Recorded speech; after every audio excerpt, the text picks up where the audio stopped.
대한민국이 핵무장을 본격적으로 준비하고 있습니다. 지난 1일 폐연료봉 채처리 위한 이번 임일 SLBM 발사 테스트가 이루어질 예정입니다. 도산 만창호급 1번함 도산 만창호에서 진행되는데요. 아직 결과가 나오지 않았지만 이미 수중 발사를 성공한 상태이므로 하지만 아직도 완벽한 핵무장까지는 갈 길이 멉니다. 도산 만창호는 분명 세계 최고의 잠함 기록을 가진 우수한 재래식 잠수함이지만 재래식 잠수함은 작전 지속 능력과 최대 속도 등 SLBM을 운영하기에는 핵추진 잠수함 대비 아무래도 부족한 점이 많습니다. 그래서 일각에서는 미국이 파이로 프로세심을 이용한 핵 재처리를 허용해준 것은 새로운 족쇄에 불과하다는 주장도 있습니다. 이번 재처리 면고 승리는 지난 2015년 원자력 협정의 마침표임과 동시에 대한민국이 핵무장으로 나아가는 시금석이 될 것이 분명한데요. 이 때문에 각종 원자력 추진 무기체계 역시 오후 오늘은 재처리 기술 확보로 우리가 만들 수 있는 무기들에 대해 알아보겠습니다. 9월 2일 오전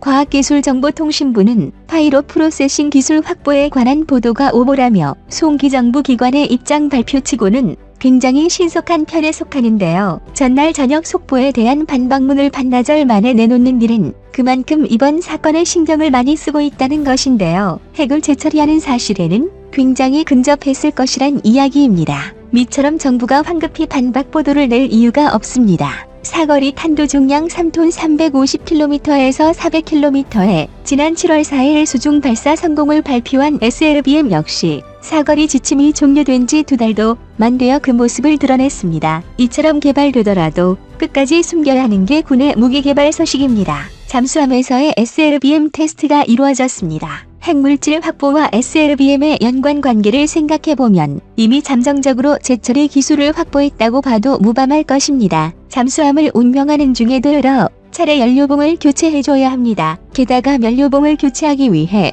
잠수함이 지상기지에 정박해야 하므로 그래서 얼마 전까지 농축물 20% 미만의 핵연료봉을 군용무로 쓰는 것은 불가능하다는 것이 군사 전문가들의 일반적인 견해였습니다. 유럽의 핵강국 프랑스에서 새로운 잠수함이 개발되며 이런 편견을 뒤집었기 때문입니다. 프랑스는 세계에서 4번째로 핵개발에 성공한 나라입니다. 미국의 견제에도 불구하고 1960년 2월 알제리에서 핵실험에 성공하며 핵보유국이 됐는데요. 핵발전 등 원자로 제작 기술이 상당히 우수합니다. 무려 1971년에 전략 원자력 잠수함 르르두타브를 전력화시켰는데요. 프랑스는 미 르두타브함에 독자적인 M1 SLBM을 탑재해 프랑스만의 독자적인 핵억지력을 확보했습니다. 이후 르르두타브를 개량한 수중 배수량 9,000톤급의 랑플렉시블급 전략원잠 5척을 운영하기도 했는데요. 현재는 수중 배수량이 무려 14,000톤에 달하는 라트리옹판급 전략원잠 4척을 운영하고 있습니다. 트리옹판급의 스민 원자로는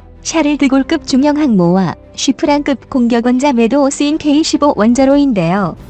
K-15 원자로는 150MW 출력을 낼 수 있으며 동시에 농축물 20%의 저농축 우라늄 LU로 움직일 수 있습니다.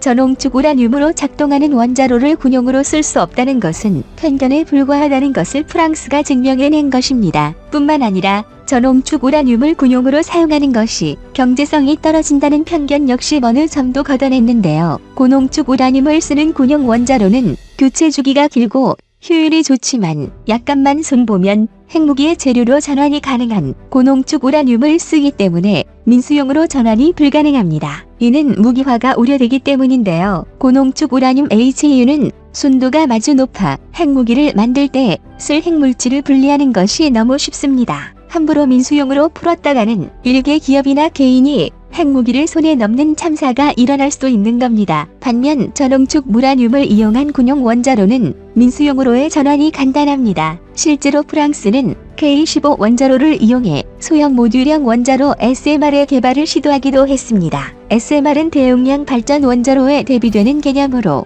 열 출력 또는 전기 출력 규모가 작고 동일 원자로를 복제하여 모듈 개념으로 건설할 수 있는 원자로를 통칭하는데요. 만전성, 기술성, 활용성 등 여러 측면에서 주목을 받고 있으며 대용량 발전로를 도입하기 어려운 일부 국가에서 상용화할 목적의 신형 원자로로 개발되고 있습니다. 그래서 소형 모듈 원자로는 출력 300MW 미만의 저출력 소형 원자로인데요. 잠수함이나 항모에서 쓰이던 소형 원자로를 상용 원자로로 써보자는 아이디어로 만들어졌습니다. 크기가 소형이다 보니 냉각이 쉬워 내륙에도 설치할 수 있습니다. 그래서 중소규모 국가들이 쓸 수 있는 차세대 원전으로 주목받고 있습니다. 독자적으로 원전을 설계하고 건설할 수 있는 국가들에서 약 70여 가지의 SMR이 개발되고 있는데요. 대한민국 역시 지난 4월 SMR 국회 포럼이 출범하는 등 관련 연구가 활발히 진행되고 있습니다. 그리고 이 SMR은 원자력 잠수함에 쓰이는 군용 원자로만으로는 경제성을 맞출 수 없는 대한민국에게 상당히 매력적인 원자로입니다. 수빙선 등 원자로가 필요한 민간 분야에 쓰기 위해 개발 중인 상업용 원자로를 군용으로 전환해 4세대 원자로 중에서도 가장 효율이 좋다고 알려진 용익염 원자로 개발을 선언했습니다. 용익염 원자로 MSR은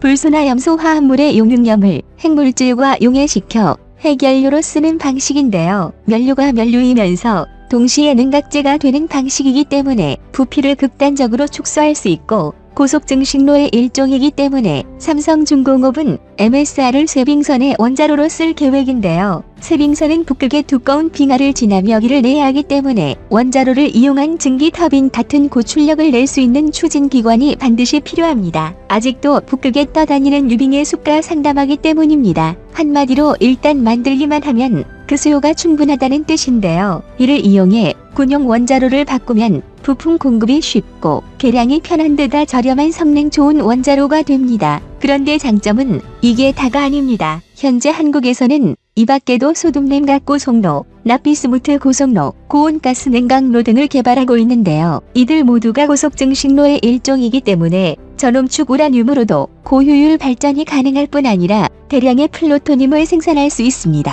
핵폭탄 제조에 필요한 플루토늄의 확보를 걱정할 필요가 없는 상황인 것입니다. 그런데 만약 한국이 군용 원자로를 개발한다면 이를 어떤 무기로 언제부터 적용할 수 있을까라는 궁금증이 드실 겁니다. 만약 한국이 군용 원자로를 만든다면 그것은 원자력 추진 잠수함을 도입하기 위해서일 것입니다.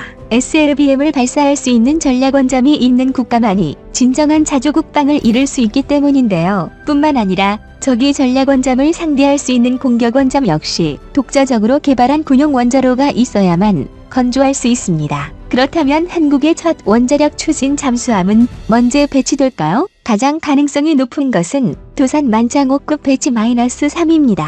현재 우리 해군은 세 척의 도산 만창호급 배치 -1을 도입했는데요. 2029년까지 만재 배수량이 4,000톤으로 늘어나고 발사관이 10기로 확장된 배치 2의 도입 역시 확정된 상황입니다. 하지만 아직 도산 만창호 배치 -3은 윤곽조차 잡히지 않았습니다. 2023년 개발이 완료될 예정인 공면 배열 소나 등 각종 첨단 기술을 적용해 설계를 하려다 보니 그래서 일각에서는 이 배치 -3가 대한민국 최초로 원자로를 탑재한 핵잠수함이 될 것이라 주장하고 있습니다. 배치 -3의 건조가 시작될 때 원자로를 탑재하는 것이 한국형 원자력 잠수함의 실물을 보는 것이 가능할 것입니다. 뿐만 아니라 일단 군용 원자로의 개발이 성공한다면 핵추진 구축함이나 핵추진 항모 역시 개발할 수 있게 되는데요. 현재 우리 해군은 2033년까지 경항모를 건조해 기술을 축적한 이후 독도급을 대체할 중형 항모의 건조를 계획하고 있습니다. 예측대로 군용 원자로가 확보된다면 미 중형 항모의 원자로를 탑재한 핵추진 항모로 건조할 수 있게 됩니다. 이렇게 되면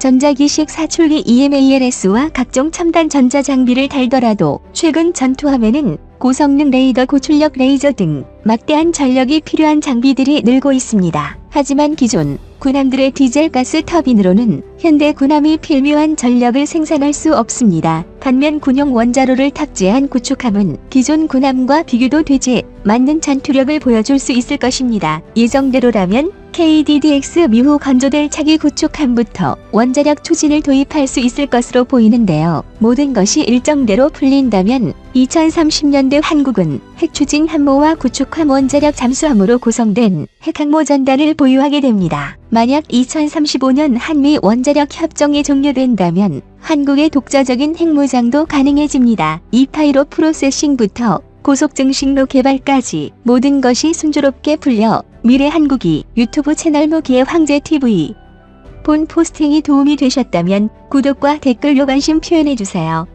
시청해주셔서 감사합니다. 해주셔서